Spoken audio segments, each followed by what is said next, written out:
Family picnic বলে কথা, আনন্দটা তো আরও দ্বিগুণ হবেই। তো হ্যালো বন্ধুরা, আমি পম্পা। আমার নতুন আরেকটি ব্লগে আপনাদের অনেক অনেক স্বাগত। তো এটা ছিল আমাদের চতুর্থ পিকনিক, মানে আমাদের ফ্যামিলি পিকনিক। তো ভীষণ এক্সাইটেড ছিলাম পিকনিকটা নিয়ে। তো দেখুন, সকাল সকাল সবাই মিলে চলে এসেছি গোবরডাঙ্গা কঙ্কনা বিনোদন পার্কে। তো আমার জামাইবাবু, দিদি ওরা সব কলকাতা থেকে আগেই চলে এসেছিল এখানে। আর আমাদের আসতে না একটু দেরি হয়ে গিয়েছিল। ওই কথায় আছে না যে কাছের মানুষ ট্রেন ফেল করে আর কি। তো তার জন্য আমাদের আসতে একটু দেরি হয়েছিল।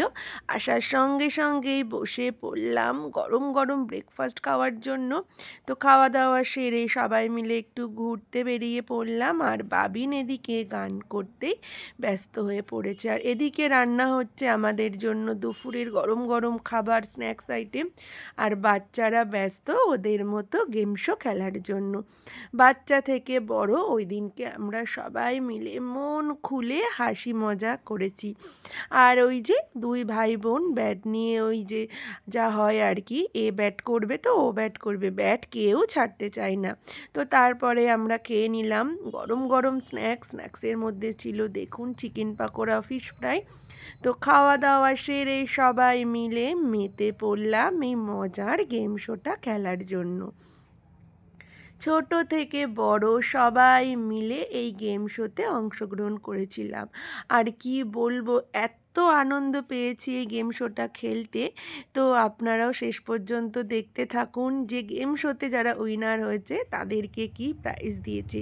তো এবার আমার খেলার পালা।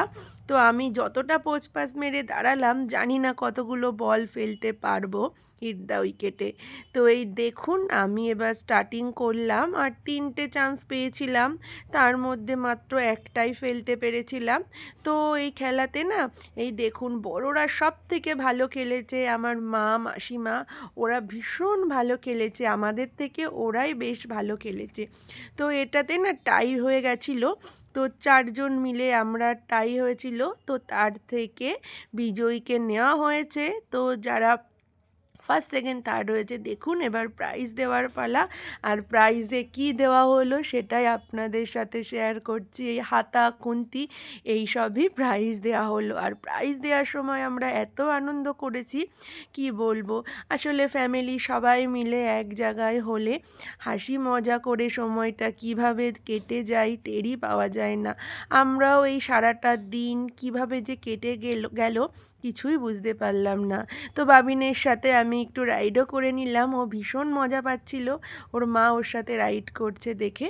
তো তারপরে এই দেখুন, মানে কেউ কেউ খেতে বসে পড়েছিল আর আমরা না খেয়ে চলে গেলাম বোর্ডিং করার জন্য। কারণ খাওয়া দাওয়া তো প্রতিদিনই করা হয়, সবাই মিলে এক জায়গায় রয়েছি যখন, আগে মন খুলে আনন্দ করব, তারপরে খাওয়া দাওয়াটা করব। তো বোর্ডিংয়ে উঠেও সবাই মিলে বেশ আনন্দ করেই কাটালাম।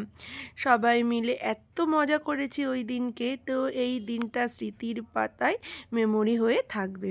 তো এই দেখুন, পরন্ত বিকেলবেলা বেশ বোর্ডে চড়তে বেশ ভালোই লাগছিল। অনেক ঘোরাঘুরি, মজা, আনন্দ হয়েছে। এবার একটুখানি খাওয়া দাওয়াটাও সেরে নেওয়ার পালা।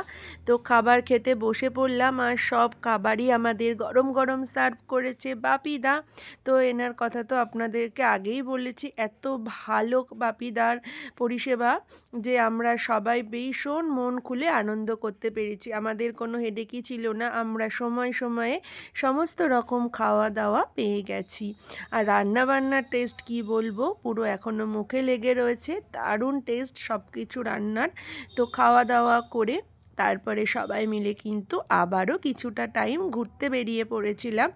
তো সারাটা দিন কিভাবে যে কেটে গেল টেরই পেলাম না। তো অনেক হাসি মজা হয়েছে। সবাইকে তো এবার বাড়ি ফিরতেই হবে, কারণ দিদিরা চলে যাবে আবার কলকাতাতে ট্রেনে করে। তাই জন্য বেশি রাতও করা যাবে না, আর পার্কও বন্ধ করে দেবে। তো খাওয়া দাওয়া করে তারপরে সবাই মিলে একটুখানি আইসক্রিমও খেয়ে নিয়েছিলাম, নিয়ে এবার বাড়ির উদ্দেশ্যে রওনা দেওয়ার পালা।